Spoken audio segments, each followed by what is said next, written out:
Hello students, आज हम लोग करने जा रहे हैं कूलम्स लॉ के ऊपर अपना 10 क्वेश्चन का एक प्रैक्टिस सेट। मैंने इससे पहले वाले लेक्चर में आपको कूलम्स लॉ के बारे में विस्तार से बताया है और आज हम इस पर क्वेश्चंस प्रैक्टिस करने जा रहे हैं। सो आई वुड सजेस्ट यू कि आप ये क्वेश्चंस मेरे साथ साथ करते जाएं। नहीं भी कर रहे हैं तो कम से कम एक आइडिया ज़रूर बनाता चला जाए हर बच्चा कि किस तरह से कूलम्स लॉ को हमें प्रैक्टिस करना है। ठीक है, स्टार्ट करते हैं।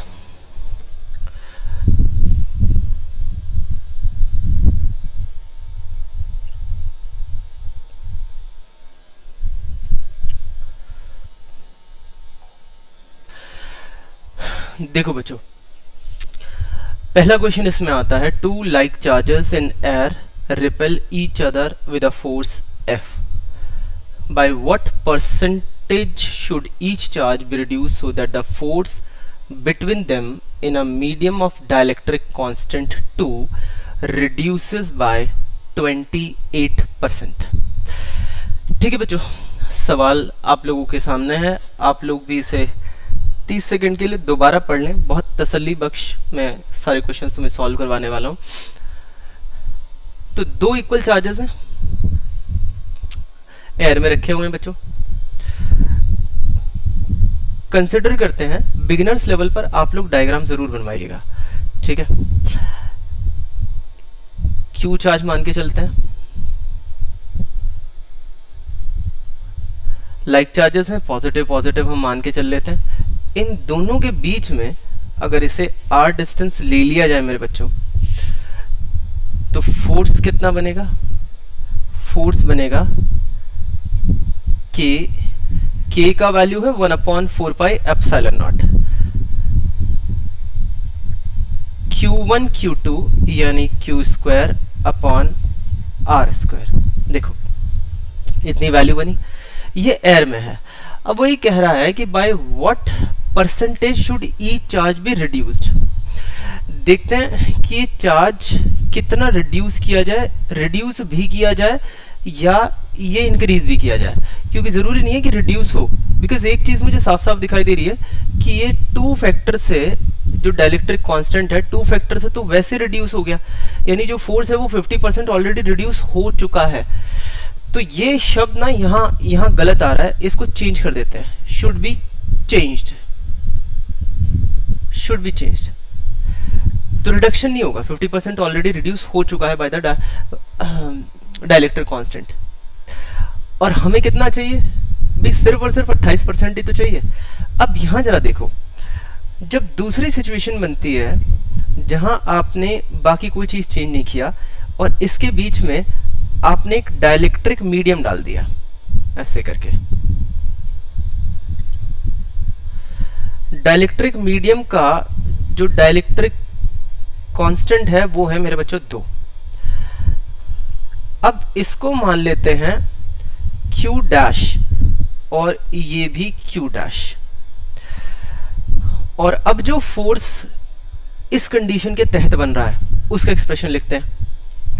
ये आएगा बच्चों K, जिस K का वैल्यू है 1/4πε0,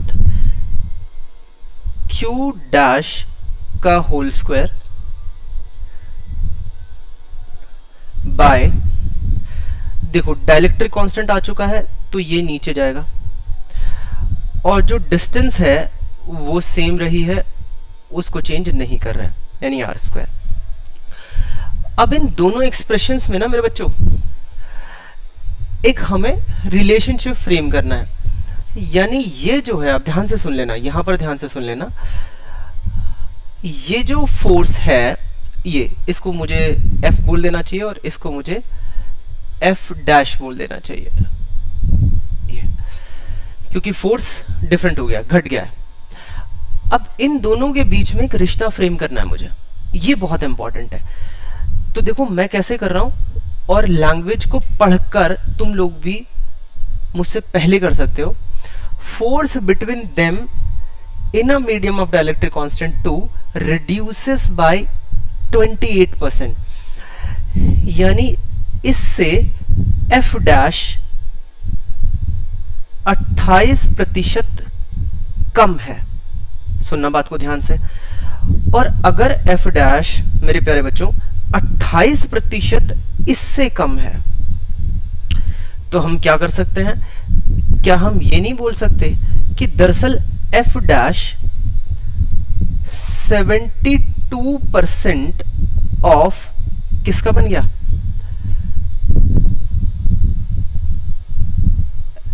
एफ बन गया। अगर 28% कम है तो वो दरअसल 72% ही तो एफ का हो गया। अगर इतनी बात मेरे प्यारे बच्चों तुम्हें समझ में आती है तो आगे का काम अपना हो चुका है, क्योंकि आगे तो सिर्फ और सिर्फ मैथमेटिकल एक्सप्रेशन है, काटा फेटी करनी है इधर उधर और आंसर आ जाएगा। देखो एफ डैश का एक्सप्रेशन रखें यहां पर, यानी के क्यू डैश का whole square by 2r² is equals to, अब 72% को कैसे लिखेंगे? 72/100। नाउ मल्टीप्लाई एफ का वैल्यू रख देते हैं बच्चों, यानी के क्यू स्क्वायर अपॉन r²। करो काटा पीटी इधर उधर, खत्म करो इसे। के से के गायब करो मेरे बच्चों, और क्यू डैश का whole square is equals to 144/100 into Q square. Check करके देखो एक्सप्रेशन ऐसा बन रहा है कि नहीं बन रहा? खुद कर लो, तसल्ली से करो, बहुत आराम आराम से करा रहा हूं, कोई जल्दबाजी नहीं है, समझ समझ के करेंगे। यहां कर देते हैं, यानी क्यू डैश अगर हम लोग देखें, आप डायरेक्टली भी कर सकते हो लेकिन मैं स्टेप बाय स्टेप करा रहा हूं। अगर हम देखें तो 144/100 क्यू स्क्वायर। देखो बच्चों, अगर हम बाहर निकालें मैग्नीट्यूड में तो मेरे बच्चों 12/10 इंटू क्यू, इतना आ जाएगा। और ध्यान से, sorry bag your pardon, this is 10।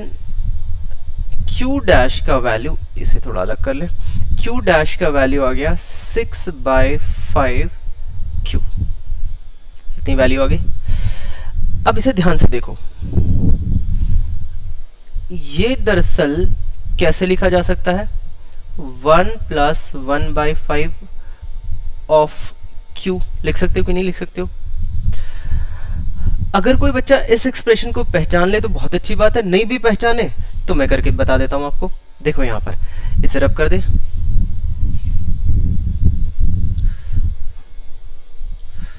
देखो बच्चों क्यू डैश, एक्चुअली यहीं से तुम बता सकते हो कि परसेंटेज चेंज कितना दिख रहा है, बट हम तसल्ली से कर लेते हैं इसे। Q plus Q by 5, right. अब देखो ध्यान से, Q dash minus Q is equals to Q by 5, और Q dash minus Q divided by Q is equals to 1/5। और मेरे प्यारे बच्चों, अगर मैं इसे यहां 100 से मल्टीप्लाई कर दूं तो आप देखोगे, इतनी सारा करने की जरूरत नहीं थी, लेकिन ये बहुत मैं बेसिक चीजें सिखा रहा हूं तुम्हें कि तुम लोग कैसे जा सकते हो, स्टेप बाय स्टेप कैसे जा सकते हो, वरना मैं भी तुम्हें डायरेक्ट करके भी दिखा सकता हूं, वहां से हम कहां चले जाते। सो बेटा ये 20% आ जाएगा, 20% यहां पर आ जाएगा। तो कुल मिलाकर बात ये थी कि पहले आपको रिकॉग्नाइज करना था कि डाइलेक्ट्रिक कांस्टेंट 2 में जाकर फोर्स के साथ किस तरह का बर्ताव होगा, यानी वो 50% तो ऑलरेडी रिड्यूस हो जाएगा। और उसके बाद आपको ये देखना था कि चार्ज में कितना चेंज आना चाहिए। तो चार्ज का जो चेंज हमें मिल रहा है वो 20% चेंज हमें मिल रहा है, और इसको मैं सीधे सीधे यहां से करता मेरे बच्चों, सीधे सीधे मैं इसको यहां से करता तो देखो कितना आता। जानते हो मेरे बच्चों, अगर मैं इस एक्सप्रेशन को थोड़ा सा दुनियादारी की नज़र से देखूं तो जानते हुए क्या है, अगर मैं 1 को 100% के बराबर मान लूं तो 1/5 किसके इक्विवेलेंट आ जाएगा सर? 20% के बराबर आ जाएगा। तो इसका मतलब Q डैश 120% ऑफ Q, यानी Q डैश को बढ़ना ही पड़ेगा। और ये बात बिल्कुल सच है यहाँ पर देखो, क्योंकि आपने 50% तो डायलेक्ट्रिक कांस्टेंट से ही नीचे कर दिया, तो अब कम नहीं करना, अब आपको Q डैश ज्यादा लेना पड़ेगा, क्योंकि आपको 50% से कहां ले जाना है, 72% तक लेकर जाना है, जिससे कि क्वेश्चन में दी गई इक्वेशन के मुताबिक जो हमारी चीजें हैं वो सही बैठ जाए। तो बात भी ठीक थी।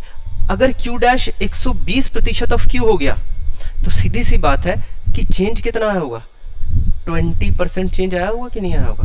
तो ये एक दूसरा तरीका था। आई होप आप लोगों को ये समझ में आया होगा। आइए आगे चलते हैं दूसरे सवाल पर। A charge Q is to be divided on two objects. What should be the values of the charges on the two objects so that the force between the objects can be maximum? अब देखिए इसे करने के दो तरीके हैं आपके पास, दोनों ही तरीके समझ लेते हैं। पहला तरीका है कि आपने किसी चार्ज को मेरे बच्चों दो भागों में बांट दिया, यानी आपने एक स्मॉल q ले लिया और दूसरा बचा हुआ capital Q minus small q लिया, ठीक है। अब देखो हम ना एक फोर्स का एक्सप्रेशन लिख देते हैं। यहां पर फोर्स का एक्सप्रेशन क्या होगा, F is equals to K Q minus Q divided by, मान के चलते हैं कितनी दूरी पर रखे हैं दोनों चार्जेस, R दूरी पर, R स्क्वायर। एक्सप्रेशन बन गया।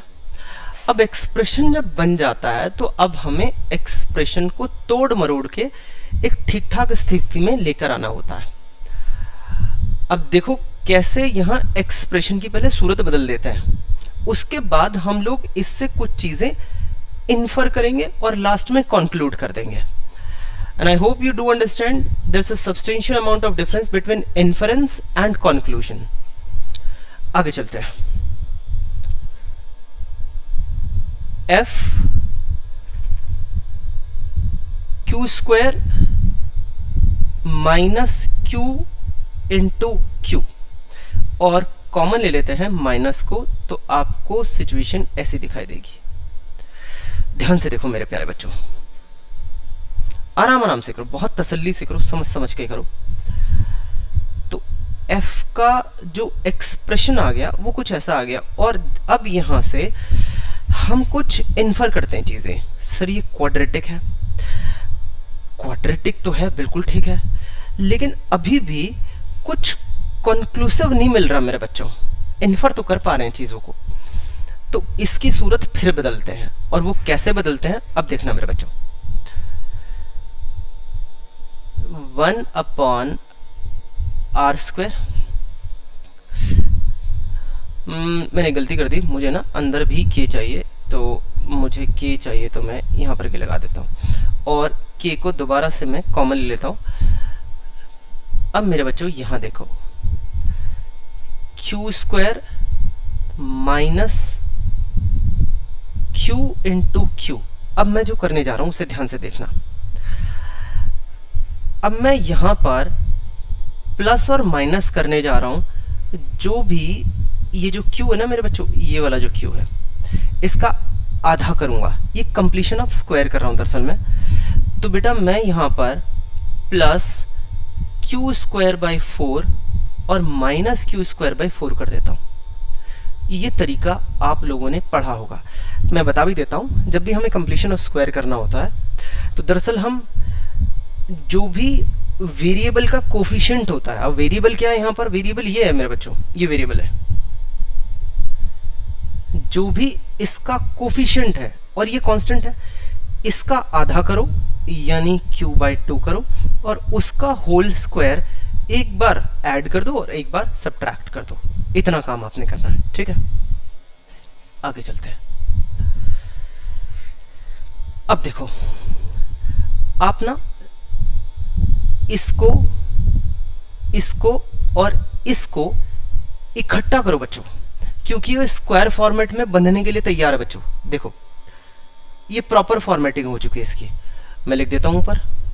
तो f is equals to minus K R square Q, ध्यान से देखना, A square plus B square यानी कैपिटल क्यू बाय 2 का होल स्क्वायर, एंड चलो मैं लिख ही देता हूं, प्लस क्यू बाय 2 का whole square and minus 2 into, देखो ए इंटू बी। बहुत बेसिक चीजें करा रहा हूं। देखो कई बार क्या होता है ना, बच्चे ना बड़ी बड़ी चीजें कर जाते हैं, कुछ बच्चों को लगेगा ये तो बहुत बेसिक सी चीजें, लेकिन मेजॉरिटी बच्चे दरअसल क्वेश्चन को समझ जाएंगे, कई बार इक्वेशन तक फ्रेम कर लेते हैं, लेकिन उसके बाद जो स्टेप्स होते हैं उसमें वो गड़बड़ कर देते हैं। तो मैं आपको बहुत बेसिक लेवल से चीजें बता रहा हूं, क्योंकि गड़बड़ मेजॉरिटी में होती है। वो जो टॉप ब्रास वाला बच्चा उसे कोई दिक्कत नहीं है, वो तो फटाफट कर देगा। तो उल्टा ये भी कहेगा सर क्या 5 मिनट लगा रहे, तो 5 सेकंड का क्वेश्चन है। नहीं, मेजॉरिटी जो बच्चा है जहां उसको दिक्कत हो रही है, तो वो बच्चा सीखने की कोशिश करे, जिसे आता है वो तो बहुत ही अच्छी बात है। यहां पर जो मकसद है वो आप लोगों को सिखाना है, जो सीखा हुआ है उसके लिए इसमें कुछ है नहीं। देखो अब मेरे बच्चों तुमने इसे यहां तक इसे बांध लिया, और बचा खाली ये, इसे यहां रख दो। इसके साथ तो कुछ करना ही नहीं अपने को, एज इट इज रखो, क्यू स्क्वायर अपॉन 4। और ये जो सारी चीज थी मैंने ऐसे करके लिख ली। अब ये ना प्रॉपर फॉर्मेटिंग में आ गया। देखो इसको कैसे लिखा जा सकता है, सो f का एक्सप्रेशन बना minus k upon are square. इसे मेरे बच्चों कैसे लिख सकते हो, sir a square plus B square minus 2ab की फॉर्मेट में बैठा हुआ है, तो इसे हम लिख सकते हैं कुछ ऐसे बच्चों। ठीक है, कोई दिक्कत नहीं है, माइनस क्यू स्क्वायर अपॉन 4।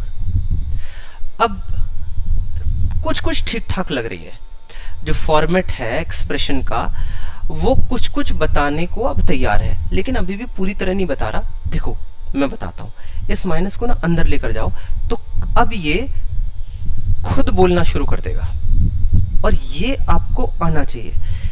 ये चीजें किसी भी बच्चे को देखनी आनी चाहिए। आर स्क्वायर, अब देखते हैं, Q square upon 4 minus Q by 2 का होल स्क्वायर मेरे बच्चों। अब ये बोलेगा, देखो बाकी चीजें रब कर देता हूं,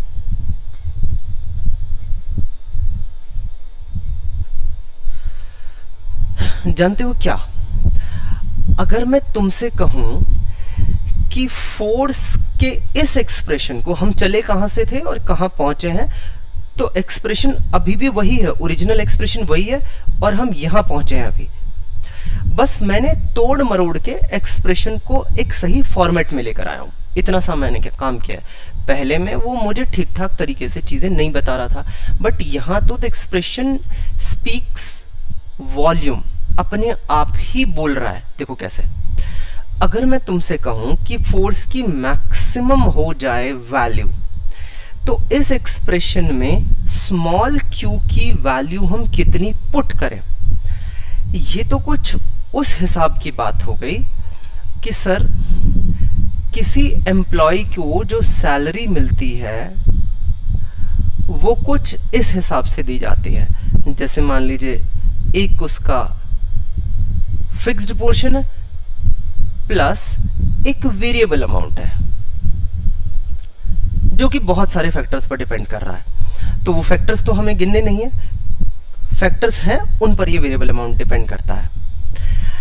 ये फिक्स्ड है, इसमें कोई छेड़छाड़ नहीं हो सकती, इतना तो तय है कि इतना तो मिलेगा ही मिलेगा। अब मैं अगर तुमसे ये सवाल पूछूं, ये बहुत नॉर्मल सा सवाल बन गया कि मान लीजिए उस एम्प्लॉय की जो सैलरी है वो कम से कम कितनी हो सकती है, तो कम से कम के साथ अगर देखा जाए तो सर मान लीजिए वो वेरिएबल कंपोनेंट करता ही नहीं, उसे मिलता ही नहीं, किसी महीने उसे वेरिएबल कंपोनेंट नहीं मिलता है, तो इस वेरिएबल कंपोनेंट की वैल्यू कितनी हो सकती है सर? 0। जब मिलता नहीं तो 0, तो कम से कम इतनी सैलरी तो पक्का पक्का मिलेगी। यहां भी कुछ ऐसा ही है, अगर तुम देखो तो इतना पार्ट तो फिक्स्ड है, इसमें तो कुछ चेंज आ ही नहीं सकता बिकॉज ये तो कांस्टेंट है, ये फिक्स्ड है। अब मामला सारा वेरिएबल पर चल रहा है और आपको बनाना है, क्योंकि यहां पर ये सब्ट्रैक्शन में माइनस के साथ है, मैं कहता हूं कि ये ब्रैकेट अपनी मैक्सिमम वैल्यू को कब रीच करेगा? ये तब रीच करेगा जब इस फिक्स्ड पार्ट में से सब्ट्रैक्ट होने वाली ये पूरा का पूरा ये सारा बंदोबस्त अगर अपनी कौन सी वैल्यू को प्राप्त हो जाए? 0 को प्राप्त हो जाए, तो दरअसल इस ब्रैकेट की मैक्सिमम वैल्यू होगी। ध्यान रखना, मैक्सिमम वैल्यू होगी।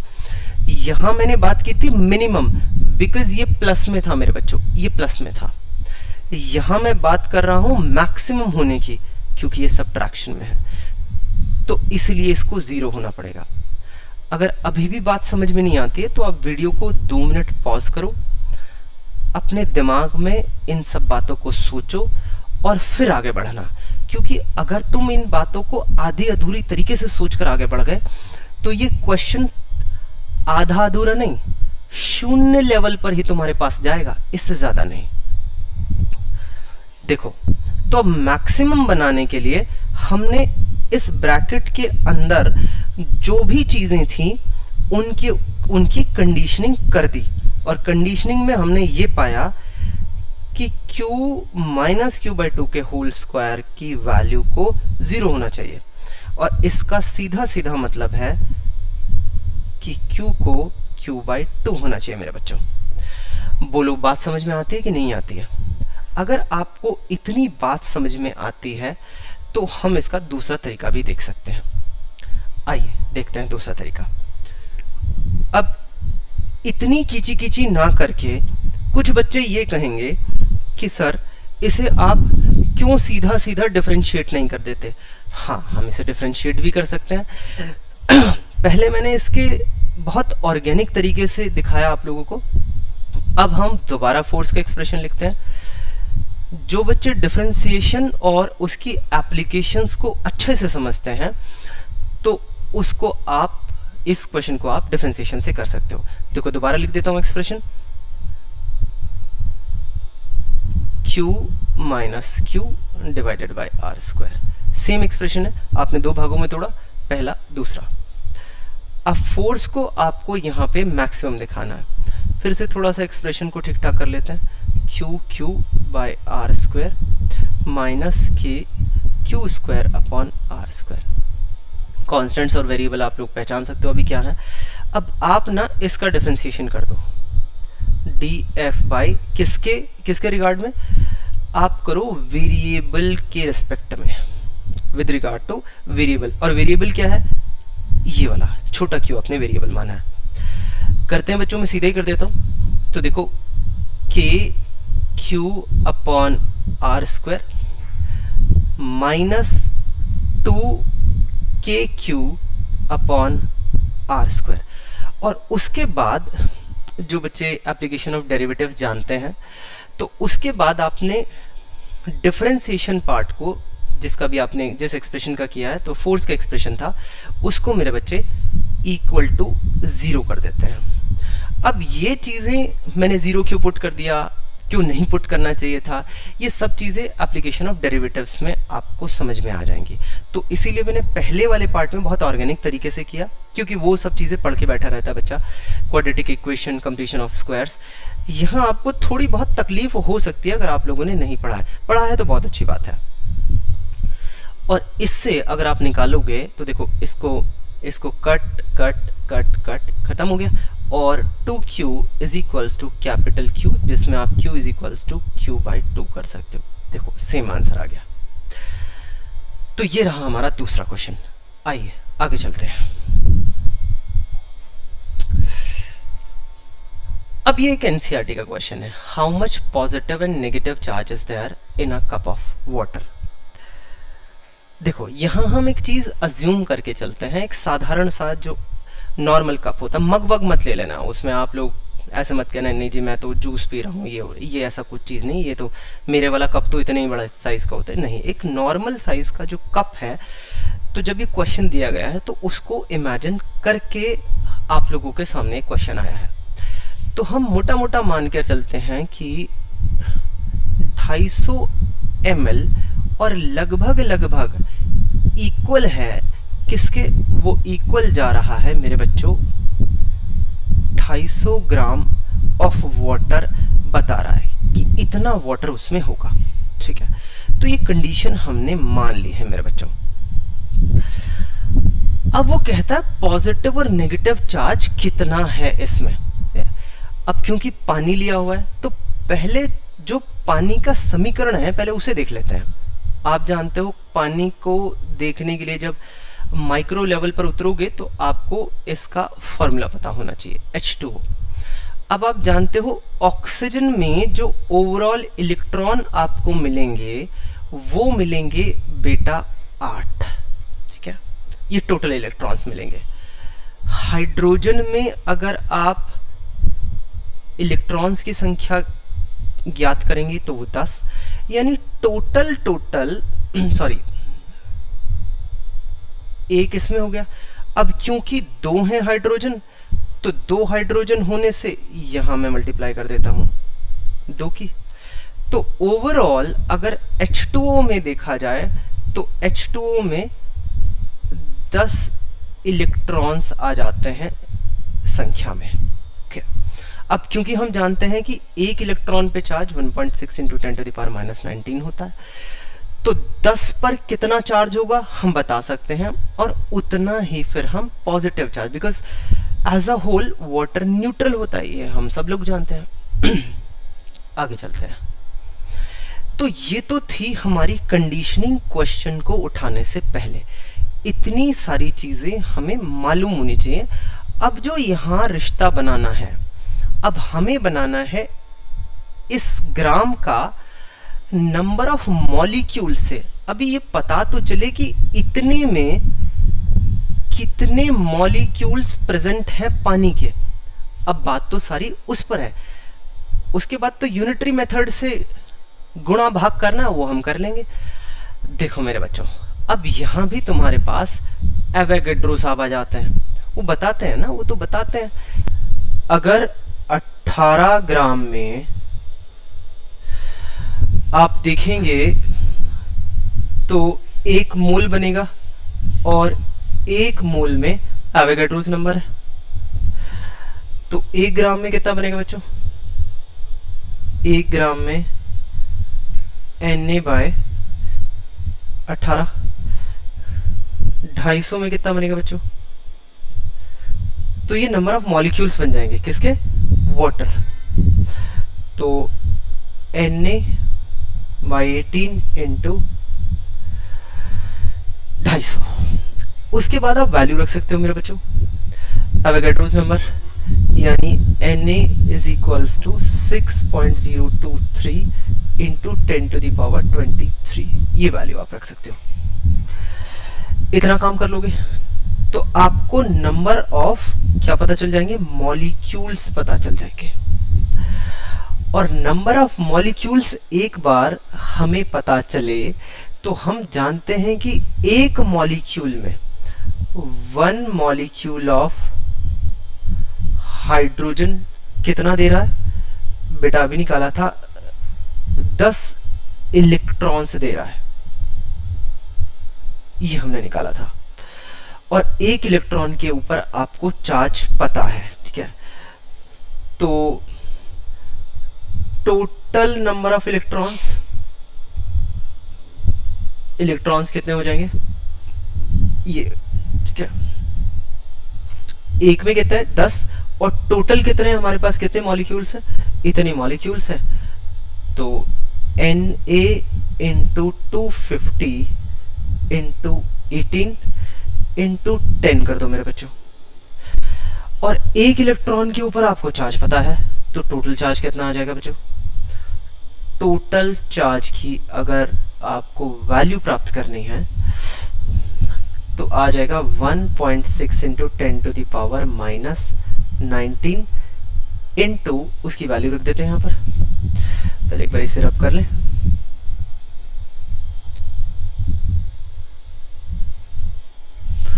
देखते हैं बच्चों, 6.023 इंटू 10⁻23 इंटू 250 10 और ये रहा 18। ठीक है, देखो इतना आ जाएगा, इसको 18 कर देते हैं। अब जब आप इसे कैलकुलेट करोगे ना मेरे बच्चों, तो ये आएगा 1.33 इंटू 10⁻7। ये आ गया आपके पास। इतना टोटल चार्ज आपके पास कूलम में आ जाएगा, इतना टोटल चार्ज है। ये नेगेटिव चार्ज था, उतना ही फिर पॉजिटिव चार्ज भी रहेगा, बिकॉज आपने इलेक्ट्रॉन्स पर कैलकुलेट किया था। आइए आगे चलते हैं। अब देखो इस सवाल को। अब ये देखने में तो सवाल साधारण किस्म से लग रहा है, कोई दिक्कत नहीं है। अब मैं आपको इस सवाल को दो तरीकों से करने को बताता हूं। देखो मेरे बच्चे, two bodies A and B, सभी बच्चे इस सवाल को पढ़ लेंगे। Two bodies A and B carry charges -3 microcoulomb. Micro का मतलब होता है 10⁻⁻6 and -0.44 microcoulomb. How many electrons should be transferred from body A to B so that they acquire equal charges? देखो देखने में सवाल बहुत साधारण सा है, लेकिन इसको करेंगे कैसे वो आप सब लोग चेक कर लेना। मुझे पता लगा कि दो बॉडीज है मेरे पास, ए और बी बॉडीज, और उनके ऊपर जो चार्ज है वो -3 माइक्रोकुलम और -0.44 माइक्रोकुलम का चार्ज है। अब देखो यहां से तुम्हें ये बात मालूम पड़ गई होगी कि जो -3 माइक्रोकुलम है ये दरअसल नेगेटिव में ज्यादा है और ये नेगेटिव में कम है। तो आप क्या कर सकते हैं मेरे बच्चों, आप ना ये कह सकते हैं कि यहां से आप इलेक्ट्रॉन दरअसल निकाल लो, यहां से इलेक्ट्रॉन निकालो, बिकॉज इलेक्ट्रॉन के पास क्या होता है, नेगेटिव चार्ज होता है। तो आप ये कह सकते हो कि यहां से इलेक्ट्रॉन निकाल लिए जाएं और इसे दे दिए जाएं, तो इसका नेगेटिव चार्ज थोड़ा सा बढ़ जाएगा और इसका नेगेटिव चार्ज क्या हो जाएगा, थोड़ा सा कम हो जाएगा। आप ये कह सकते हो इस तरीके से। और कहीं इन दोनों का बीच में बराबर लेवल तय हो जाएगा। देखो कुछ ऐसे कि भाई ऐसा है, इसके पास जो नेगेटिव चार्ज है वो इस लेवल पर पड़ा हुआ है और ये दूसरे वाले के पास, बिकॉज ये आइडेंटिकल है, तो दूसरे वाले के पास मान के चलते हैं, अभी लिखा तो नहीं हुआ इसमें पर हम मान के चलते हैं क्योंकि हम इस प्रेजेंटेशन से देख रहे हैं, तो यहाँ पर इतना मान लेते हैं। अब इसको कुछ घटाना पड़ेगा और मेरे बच्चों इसको कुछ बढ़ाना पड़ेगा, ऐसे ही तो होगा। और जितना इसमें से घटाएंगे उतना ही इसमें ऐड कर रहे होगे आप, यही तो हो रहा है। तो अब होना क्या चाहिए, एक लेवल तय हो जाएगा, यानी ये उतना लेवल नीचे आएगा और ये उतना लेवल ऊपर बढ़ेगा, ये होना है। इसका लॉजिक के पीछे ये है। इतनी बात कैप्चर करो तुम लोग, सबसे पहले इतनी बात कैप्चर करो कि जितना लेवल इसका नीचे आएगा उतना लेवल इसका ऊपर की तरफ जाएगा। इतनी बात अगर कोई बच्चा कैप्चर करेगा तो बात बन जाएगी। तो ये पहला तरीका। अब कैसे पता चले कि ये कितना लेवल और ये कितना लेवल, तो हम क्या करते हैं, इन दोनों लेवल्स का शुरू में डिफरेंस मालूम कर लेते हैं। मेरा सवाल यह है कि ये लेवल कितना नीचे आए और ये लेवल उतना ही कितना ऊपर बढ़े।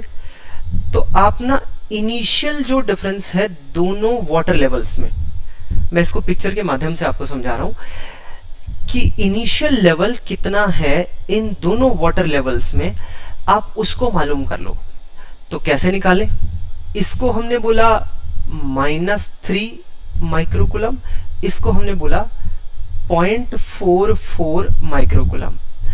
तो अगर तुम इन दोनों का माइनस करके देखो, 3 0.00 एंड 0.44, इस लेवल को निकाल कर देखो, डिफरेंस निकाल कर देखो, तो देखो कितना आएगा। ये आ गया 6.595, ठीक है, और ये आ गया 2.56। ये जो लेवल है मेरे बच्चों, ये बना जो डिफरेंस लेवल है दोनों के चार्जेस के बीच में 2.56 इतना है। और अगर तुम इसका, क्योंकि तुम्हें ना इसका ये जो ओवरऑल डिफरेंस है इसका नीचे लाना है, कितना, बिल्कुल आधा नीचे लाना है, तो ऑटोमेटिकली इसका आधा ऊपर बढ़ जाएगा। यानी इसमें से ये जो टोटल डिफरेंस था, टोटल लेवल का डिफरेंस था, इसका आधा हटा दो ऊपर से, और वो जो ऊपर से आधा हटाया है वो इसमें ऐड कर दो, तो ये घट जाएगा, ये बढ़ जाएगा। ये लॉजिक था। और इसका आधा कितना होगा, देखो वो होगा 1.28 माइक्रोकूलम। तो कुल मिला के इसमें से नेगेटिव 1.8 कूलम हटाना है, और इसमें नेगेटिव 1.28 कूलम दरअसल मेरे बच्चों ऐड करना है, तुम्हें दरअसल ऐड करना है। तो इन दोनों का जो चार्ज है वो बराबर हो जाएगा। यही क्वेश्चन की कंडीशन थी हमारे साथ, देख लो, यही क्वेश्चन की कंडीशन थी। तो हमने ना पहले लॉजिक सेट किया, इसे हम दूसरे तरीके से भी कर सकते हैं, पहले मैं इस तरीके से करके दिखा रहा हूं। जब इतनी बातें तय हो गई कि हमें पता चल गया कि इतना माइक्रोकूलम मुझे इसमें से हटाना है नेगेटिव में, और इतना माइक्रोकूलम इसको नेगेटिव में दे देना है। बहुत अच्छे, अब ये हटा देता हूं सारी चीजें। 1.28 इस फिगर को दिमाग में रखते हैं। अब तुम ये बताओ मेरे बच्चों कि 1.28 माइक्रोकूलम वाले चार्ज को आपको, मान लीजिए आपको हटाना है यहां से, ठीक है, तो वो हटेगा किस तरीके से, वो हटेगा क्वांटाइजेशन से। यानी जो स्मॉलेस्ट यूनिट ऑफ चार्ज आप घटा या बढ़ा सकते हो वो है इलेक्ट्रॉन के ऊपर जितना चार्ज होता है, और आपको टोटल इतना चार्ज चेंज करना है। तो आपको नहीं लगता कि ये टोटल चार्ज Q बन जाएगा बच्चों, और ये कितना बन जाएगा, ये बन जाएगा, अगर आपको नंबर ऑफ इलेक्ट्रॉन्स निकालने हैं, यानी इतना चार्ज आपको ट्रांसफर करना था, ये स्मॉलेस्ट यूनिट है, तो कितने नंबर ऑफ इलेक्ट्रॉन्स लगेंगे कि उसको ट्रांसफर कर दिया जाए। तो n की जो वैल्यू आएगी मेरे बच्चों 1.28 into 10 to the power -6 divided by मेरे बच्चों 1.6 इंटू 10 टू द पावर -19, इसे ऊपर लेकर जाना, और इसे जब तुम डिवाइड कर दोगे तो n की वैल्यू आएगी 0.8 इंटू 10 टू द पावर -13, नहीं +13, इतने कम इलेक्ट्रॉन्स, ये कैसे +13, क्या, यानी 8 into 10 to the power 12 electrons इसकी वैल्यू आएगी बेटा। ऐसे कर सकते हैं हम लोग, पहला तरीका। अब दूसरा तरीका देखो किस तरह से हम लोग कर सकते हैं। दूसरा तरीका,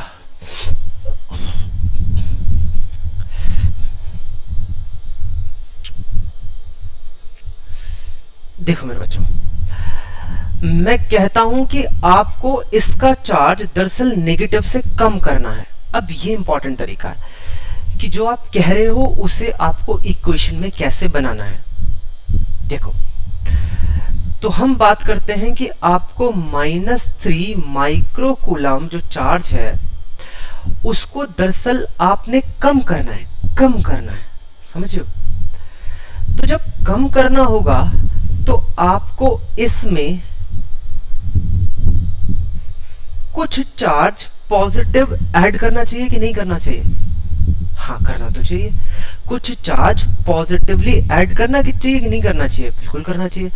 तो आपने कहा कि, और वो किस तरीके से, कुछ चार्ज आपको, अब आपको पता है कि सबसे छोटा चार्ज जो अवेलेबल है, जो सर्कुलेशन में है, चार्ज इधर उधर जा सकता है, वो है E। और आपने कहा कुछ चार्ज, तो वो जो कुछ चार्ज होगा वो Ne के बराबर है, ठीक है। और जब आपने इसमें पॉजिटिव ऐड कर दिया इसके साथ, तो जाहिर सी बात है कि -3 माइक्रोकुलाम की वैल्यू अब उतना नेगेटिव नहीं रहेगी, थोड़ा सा नीचे आएगी। आगे, और ये किसके बराबर होना चाहिए, ये किसके बराबर होना चाहिए, देखो इधर -0.44 माइक्रोकुलाम में आपने क्या करना है, अब सर अगर मैं पॉजिटिव मैग्नीट्यूड का इसमें भी ऐड कर दूंगा, अगर इसमें भी पॉजिटिव मैग्नीट्यूड का ऐड कर दूंगा, तो दरअसल ये भी -0.44 से और कम नेगेटिव चला जाएगा, वो गलत हो जाएगा, वो गलत हो जाएगा। तो दरअसल मुझे इसमें नेगेटिव मैग्नीट्यूड का ऐड करना है, पॉजिटिव मैग्नीट्यूड का ऐड नहीं करना है।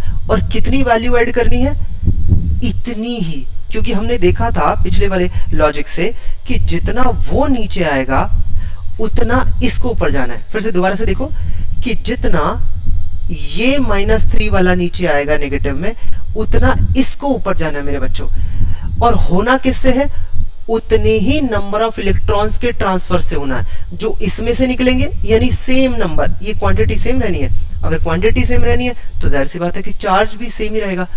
तो जितना चार्ज आपने इसमें से हटाया उतना ही आपको, ये थोड़ा सा इंपॉर्टेंट है, यहाँ वीडियो पॉज करके देख सकते हो कि जो मैं बोल रहा हूं उसको मैं इक्वेशन में कैसे डाल रहा हूं, दैट्स वेरी इंपॉर्टेंट। तो आप करेंगे Ne, ये एक तरीका, ये एक तरीका मेरे बच्चों।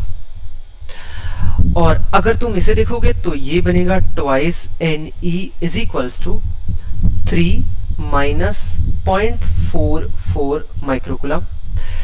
और ये तुम लोगों ने अभी देखा ही था, ये डिफरेंस कितना आया था, Ne इज इक्वल्स टू मेरे बच्चों ये आया था 2.56, अभी पीछे मैंने दिखाया था आपको। और 2 को नीचे ले जाओ, फिर से आ गया 1.28 मेरे बच्चों, Ne की वैल्यू, ठीक है।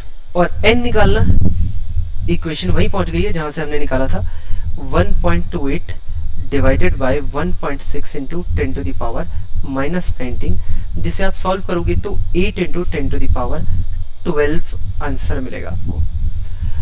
सो क्या इंपॉर्टेंट था, जो मैं बोल रहा था उससे मैंने इक्वेशन कैसे फ्रेम करी। जो तरीका आपको अच्छा लगे आप उससे कर सकते हैं। आइए अगले क्वेश्चन पर चलते हैं। देखें, a particle carrying charge plus q is held at the center of the square of the side arranged on the square as shown in the figure. Figure आपके सामने दे रखी है। If q is equals to 2 microcoulomb, what is the net force on the particle? अब देखो, square जिसके vertices पर ये charges रखे हुए हैं, यहां नेगेटिव है, यहां नेगेटिव है, ये भी नेगेटिव, मैग्नीट्यूड में चेंज है। तो हमें चार्जेस के सारे मैग्नीट्यूड्स पता है, इनकी नेचर पता है। और अब वो हमसे पूछ रहा है what is the net force on the particle, और इसकी बात चल रही है मेरे बच्चों, इसकी, ये जो है ना, इसकी बात चल रही है।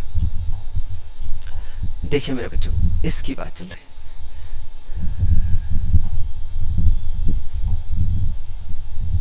हाँ, इसकी बात चल रही है। देखते हैं इस पार्टिकल पर कौन कौन फोर्सेस लगाएगा। पहले मैं आपको बता दूं मेरे बच्चों, -2q पॉजिटिव q चार्ज को अलोंग दिस डायरेक्शन खींचेगा इस तरह से, और नेगेटिव q चार्ज यहां पर भी उतनी मैग्नीट्यूड का पड़ा हुआ है, तो ये भी इसे इधर खींचेगा। अब क्योंकि इसका और इसका ये जो कॉम्बिनेशन बना था ये सेम था, जो कि इसके और इसके बराबर है, और फॉर्मूले में हम देखते हैं F इज इक्वल्स टू क्या होता है, K Q1 Q2 upon R square होता है। तो जब ये कॉम्बिनेशन सेम है, डिस्टेंस दोनों की बराबर है, half of the diagonal, combination की मल्टीप्लिकेशन सेम है, K सेम है, डिस्टेंस सेम है, तो मेरे बच्चों क्या होना चाहिए, फोर्स की वैल्यू भी सेम होनी चाहिए। और जब फोर्स की वैल्यू सेम होगी, यानी कुल मिलाकर सेम मैग्नीट्यूड के फोर्सेस ऑपोजिट इन डायरेक्शन है, बच्चों ये कैंसिल कर जाएंगे, कोई असर नहीं पड़ेगा इन दो फोर्सेस का, खत्म हो गया, यानी इसका कोई असर नहीं है क्योंकि इन्होंने एक दूसरे के असर को नेगेट कर दिया है, कैंसिल कर दिया है। अगली बात करते हैं, सिमिलर सिचुएशन इसके साथ बन रही है, ये इसको इधर खींचेगा, मान के चलते हैं एफ डैश फोर्स से, ये इसको इधर खींचेगा सेम एफ डैश फोर्स से, और सेम संभावना यहां बन गई कि ये सर कोई खींचातानी नहीं कर पाएंगे और ये कुछ भी फील नहीं करेगा, इसे भी हटा देते हैं। तो इसका असर भी खत्म हो गया, इसका असर भी खत्म हो गया, चार जो कोनों पर रखे हुए थे इनका असर खत्म हो गया। अब देखो ये 7q वाला मेरे बच्चों, अब ये जो 7q वाला है ये कहां इसको करेगा, रिपेल करेगा, दरअसल इधर रिपेल करेगा, ध्यान रखना। और ये -7q वाला भी इसको इधर खींचेगा, दरअसल रिपेल नहीं करेगा, इस बार डिफरेंट हो गया जो कंडीशन थी। +7q वाला इसे इधर खींचेगा, -7q वाला इसे इधर खींचेगा, यानी ये रिपल्शन लगा रहा है, रिपल्शन, और ये कर रहा है अट्रैक्शन। तो नेट फोर्स जो बनेगा ना मेरे बच्चों, नेट फोर्स जो बनेगा, ये जितना लगाएगा इधर और ये जितना लगाएगा इधर, और दरअसल दोनों का जो मैग्नीट्यूड होगा वो एफ ही होगा, तो वो हो जाएगा 2f, वो हो जाएगा 2f। और इसे हम कैलकुलेट कर लेते हैं, f की वैल्यू कैलकुलेट कर लेते हैं अपने फॉर्मूला से, बहुत आसान बन गया अब सवाल। तो अलोंग किस डायरेक्शन होगा, अलोंग नीचे की डायरेक्शन होगा, देखते हैं।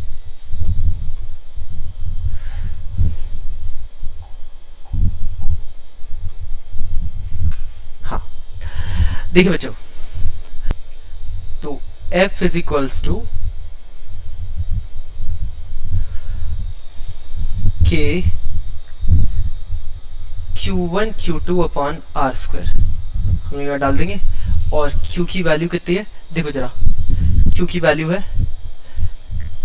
7Q एक, ठीक है, दूसरा Q है Q divided bye R, distance कितनी ले लेते हैं, A ले लेते हैं, A बाय 2 का होल स्क्वायर, ये बनेगा मेरे बच्चों 4K 7Q square upon A square, यानी इतना बनेगा। ये सॉल्व किया, 7Q स्क्वायर नीचे से, हाँ बिल्कुल ठीक है, ऊपर 4K, इतनी बनेगी फोर्स की वैल्यू। लेकिन इतना नहीं है ना, F नेट अगर मुझे निकालना है तो F नेट की वैल्यू में कितनी निकालूंगा, 2F निकालनी है मुझे, 2F डाल दूंगा यहाँ पर। तो ये कितना बन जाएगा, ये बन जाएगा 2 × 4K 7Q upon A square, ये इतना बनेगा बच्चों। अब A की वैल्यू देखते कितनी, A नीचे, अच्छा A नहीं दिया हुआ इसमें, तो आप ना as arranged on the square as shown in the figure, तो A की वैल्यू ना आप A की वैल्यू लिख लो यहाँ पर, A का साइड ऑफ द स्क्वायर यहाँ पर आप ले लो, side of the square, little correction कर लो इसमें, side of the square is equals to 1 meter मान लो। तो आप यहाँ पर 1 मीटर डालो, तो जब F नेट निकालोगे, जब टोटल आप वैल्यूज यहाँ पर डालोगे, तो 2 × ये 8 कर देते हैं, इसे हटाएं, 8 × 756 टोटली कर देते हैं यार, इंटू 56 × K Q की वैल्यू कितने 2, यानी 2 × 10⁻⁻6 का होल स्क्वायर, और नीचे तुम 1 कर चुके हो, मैंने अभी बताया ना, साइड ऑफ द स्क्वायर, यानी A is equals to 1 metre, इतना ये बन गया यहाँ पर। अब इसकी मल्टीप्लाई वगैरह कर लो, K की वैल्यू डालो इसमें, K की वैल्यू, तो तुम्हें पता चलेगा 56 × 9 × 10⁻9 इंटू ये कितना आ जाएगा 4 × 10⁻⁻12, इतना न्यूटन का फोर्स होगा। अब ये अगर तुम सारी मल्टीप्लाई करोगे तो कितनी आ जाएगी, 9 4 जा 36, और 56 की फिर 36 से अगर ओवरऑल हम मल्टीप्लाई करके देखें तो हमारे पास आ जाएगा, यहीं पे लिख दें हम लोग, हाँ हम लिख सकते हैं 2.016 न्यूटन आ जाएगा मेरे बच्चों, टोटल फोर्स जो है ना इतना न्यूटन का लगेगा। तो मैं आप लोगों को बस ये समझाना चाहता हूँ कि देखो ऐसा है, जो हमने ये 5 क्वेश्चंस किए हैं, इसको बहुत इत्मीनान से आप पहले क्वेश्चंस को प्रैक्टिस करो, आप लोग तरीके को समझो कि किस तरह से क्वेश्चंस करते हैं। फिर मैं अगली 5 क्वेश्चन की एक सीरीज और डालूंगा, यानी एक वीडियो और डालूंगा, सीरीज में तो सारी वीडियोस आ जाएंगे। तो ऐसे ऐसे करके हम कुल मिलाकर 25-30 क्वेश्चंस हम कूलम्स लॉ पर कर लेंगे। आई होप आप लोगों को ये चीज़ें बहुत इत्मीनान से, तसल्ली से समझ में आई होंगी। जस्ट वेट करिए, मैं अगली वीडियो अगले 5 क्वेश्चंस की बहुत जल्दी लेकर आपके सामने आ रहा हूँ। और पढ़ते रहिए, कमेंट करते रहिए, बताते रहिए कि आपको ये समझ में आ रहा है कि नहीं आ रहा है। Thank you so much, bye bye, have a nice day.